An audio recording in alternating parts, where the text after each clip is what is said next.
Pemirsa, Anda kembali menyaksikan Kominfo Newsroom. KPU Republik Indonesia menggelar uji coba publik atas 3 rancangan peraturan KPU di Jakarta. Anggota KPU Idam Holik mengatakan sempat menjelaskan terkait rancangan mekanisme pemilu putaran kedua. KPU RI menyelenggarakan uji publik terhadap 3 rancangan peraturan KPU di Gedung KPU Jakarta dengan melibatkan sejumlah pihak, termasuk kementerian lembaga, organisasi, dan perwakilan partai politik.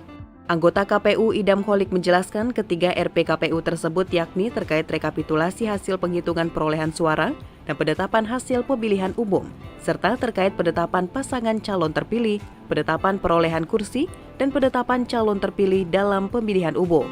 Adapun RPKPU ketiga yakni terkait tahapan jadwal penyelenggaraan pemilihan gubernur dan wakil gubernur, bupati dan wakil bupati, serta wali kota dan wakil wali kota pada tahun ini. Terkait rancangan mekanisme jika ada pemilu putaran kedua, mengingat adanya kemungkinan irisan tahapan antara pemilu dan pilkada 2024.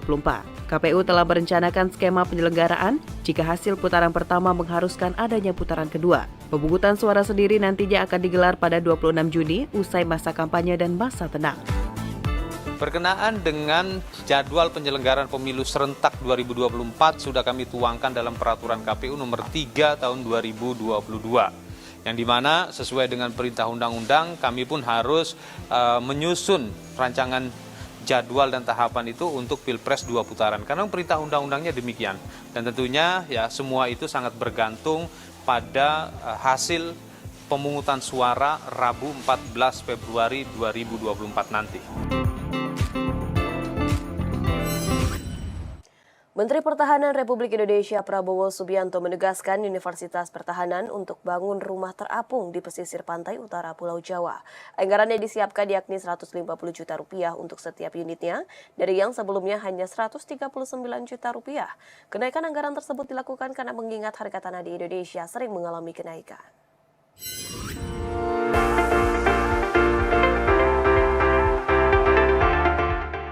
Menteri Pertahanan Republik Indonesia Prabowo Subianto ketika menjadi pembicara kunci dalam Seminar Nasional Strategi Perlindungan Kawasan Pulau Jawa melalui pengembangan tanggul pantai dan tanggul laut di Jakarta, menugaskan Universitas Pertahanan untuk membuat pilot proyek pembangunan permukiman murah di kawasan yang terendam air atau pembangunan rumah terapung di pesisir pantai utara Pulau Jawa.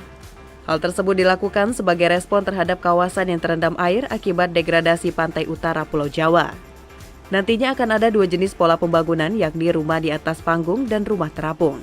Anggaran yang disiapkan yakni 150 juta rupiah untuk setiap unitnya dari sebelumnya yang hanya 130 juta rupiah. Kenaikan anggaran tersebut dilakukan karena mengingat harga tanah di Indonesia sering mengalami kenaikan. Menhan berharap dengan adanya pembangunan ini, keluarga yang tinggal di dalam rumah terapung dapat hidup lebih sehat. Kita menemukan 2 prototip rumah murah terapung yang nilainya adalah 130 juta rupiah satu rumah. Sudah termasuk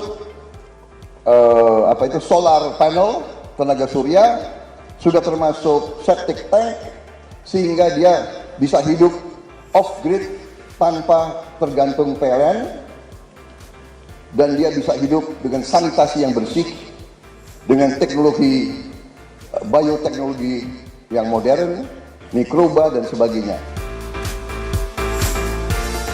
Pemirsa, PT Kereta Komuter Indonesia atau KAI Komuter mengatakan pihaknya tengah mengejar impor 3 rangkaian kereta atau trainset baru untuk mendukung operasi kereta komuter pada tahun ini. Direktur Utama PT KCI Asdo dalam konferensi persnya menyatakan penjajakan sudah dilakukan terhadap 5 manufaktur yang sesuai dengan sarana prasarana di Indonesia.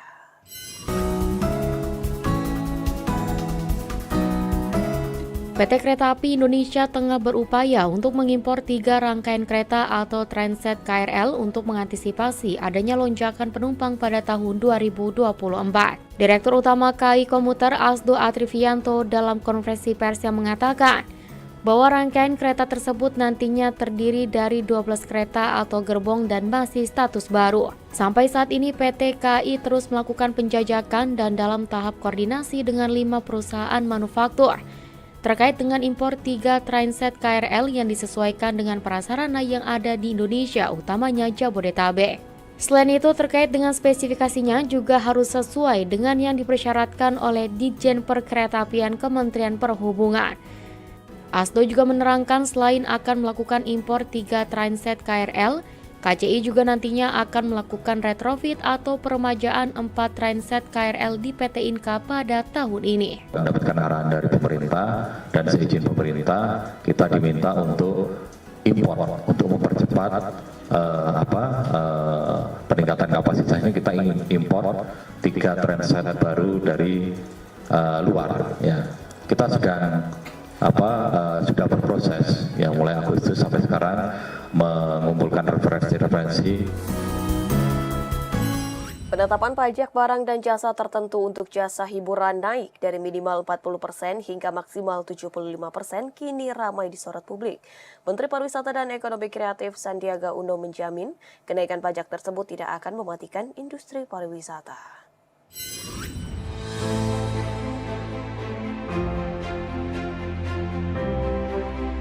Pelaku usaha dan pariwisata di Bali dikenakan pajak barang dan jasa tertentu dari yang 15% kini meningkat menjadi 40% hingga 75%.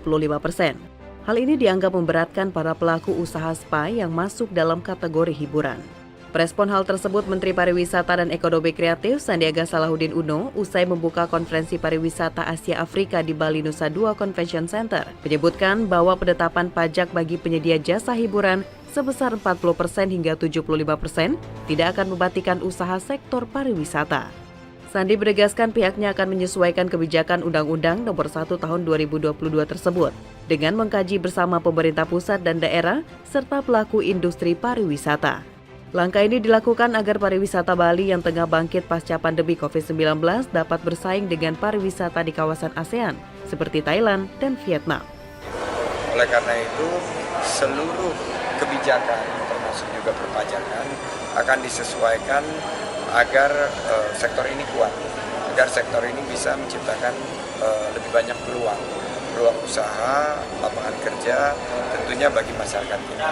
Jadi jangan terlalu besar dan khawatir karena kita kerjasama dengan industri sudah mencarikan solusi. Pemirsa, tetaplah bersama kami karena usai jeda kami akan kembali dengan informasi lainnya.